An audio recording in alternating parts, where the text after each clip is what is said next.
Hi, this is A.T. This amazing story comes from the writings of Nat Fleischer. He founded and became managing editor of Ring magazine. And part of the story comes from this great book. I'm holding it, Stanley Ketchel, A Life of Triumph and Prophecy. It was written by Manuel Mora. This here is Stanley Ketchel, former middleweight champion of the world, a challenger for Jack Johnson's heavyweight title. Stanley Ketchel, murdered at the young age of 24. That was in October of 1910. Now, you may already know of Ketchel's exciting ring career, and of course the story of his tragic murder, but few know the stories from his equally interesting early years, and I have one for you here. The date is 1899. A 13-year-old Stanley Ketchel leaves his Grand Rapids, Michigan home to ride the rails under boxcars. He wants to discover what remains of the frontier life that so intrigued him. He wants to be a cowboy. After months of sleeping in boxcars, always partly awake for fear of violence from the other hobos riding in the car, and working hard labor jobs wherever he could find work, Ketchel, not yet 14, found an unoccupied boxcar. Now that is a rarity. It's headed, he's thinking, to Montana, where he's hoping to become a cowboy. And Stanley, for once, drifted into a very deep sleep. When he awoke, everything's quiet. The boxcar wasn't moving. It was sitting somewhere. He could peer through the cracks in the locked doors and see that it was not Montana. He began to call out, then beat the doors. He needs to draw attention from some passerby.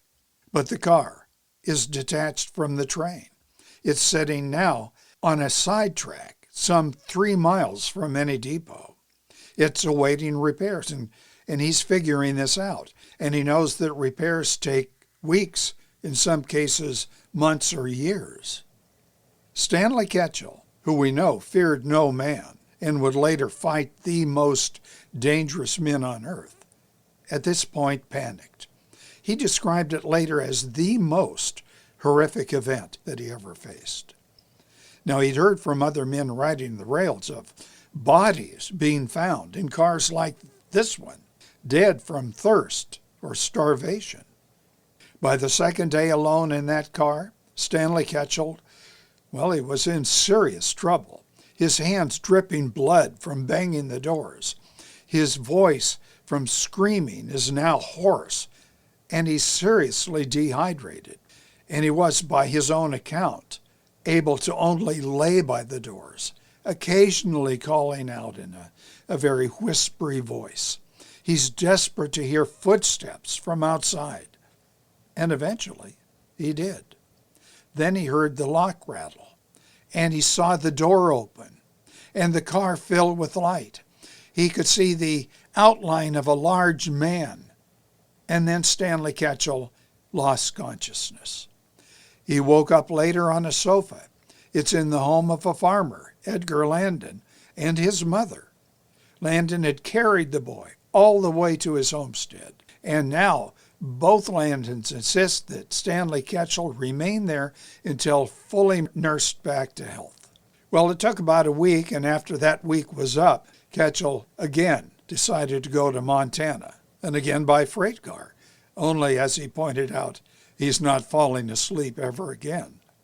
But before he left the Landons, he promised them he would return someday. And a few years later, as middleweight champion of the world and flush with money, Stanley Ketchel drove up to the Landon farm in his famous limousine. And it's loaded with gifts for the people who saved his life. He later remembered them as, and I'm quoting Ketchel, the two finest, biggest-hearted folks I ever knew. And that's the story. For the complete Ketchel story, pick up Manuel Mora's biography of Stanley Ketchel. Oh, and do like this video. YouTube will make it more available for others to see. Thank you.